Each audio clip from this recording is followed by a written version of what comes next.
भगवान का भक्त बनने से बड़ा लाभ होता है। कहते हैं कि अगर कोई हमारे पूर्वज, अभी कुछ ही दिन पहले एक सज्जन हमसे पूछ रहे थे कि हमारे पितरों का उद्धार करना है तो हमें क्या करना चाहिए।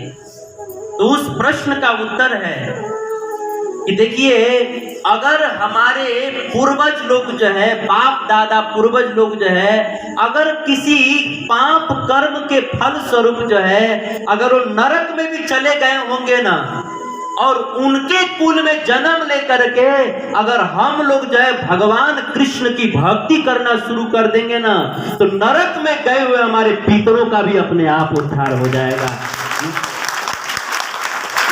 ये बिल्कुल सच्ची और पक्की बात है। हमारे पुराणों में एक सुंदर कथा आती है कि एक बार नरक लोक में यमराज जी के यमदूत एक आदमी को विष्ठा के नदी में डुबा डुबा करके मार रहे थे।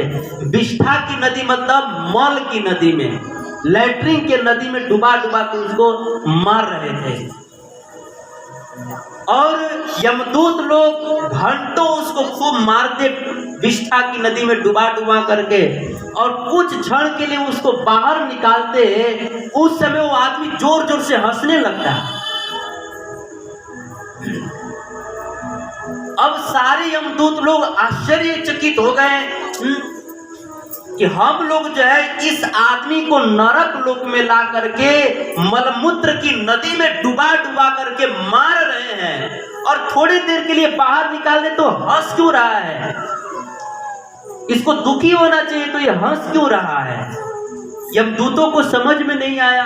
तो यमदूत यमराज जी के पास गए और उन्होंने पूछा यमराज जी से कि महाराज, हम लोग इसको मलमूत्र की नदी में डुबा डुबा के मार रहे हैं और कुछ क्षण के लिए बाहर निकाल रहे हैं, तो इसको दुखी होने के बजाय ये हंस रहा है, ऐसा क्यों।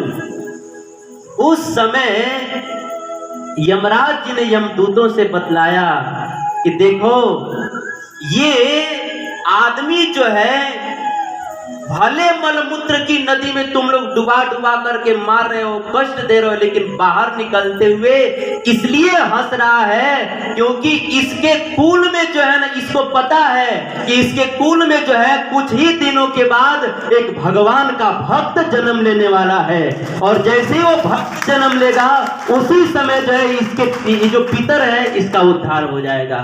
भले ये नरक में है, लेकिन इसको पता है कि जैसे इसके कुल में एक वैष्णव का जन्म होने वाला है, और जैसे ही वो वैष्णव जन्म लेगा और भगवान की भक्ति करेगा, उसी समय जो है ये नरक लोक से मुक्त होकर भगवान के वैकुंठ में चला जाएगा। इसीलिए ये कष्ट झेलते हुए भी हंस रहा है, क्योंकि इसके कुल में एक भक्त जन्म लेने वाला है। देखिए, हमारे कुल में अगर कोई भक्त बन जाता है तो इसकी कितनी महिमा है। नरक लोक में रहने वाले हमारे पितर लोग भी वहां पर खुश रहते हैं। ये भक्ति और भक्त बनने की महिमा है। लेकिन इतना बड़ा लाभ होने के बाद भी हम लोग भक्ति करने में शर्माते हैं।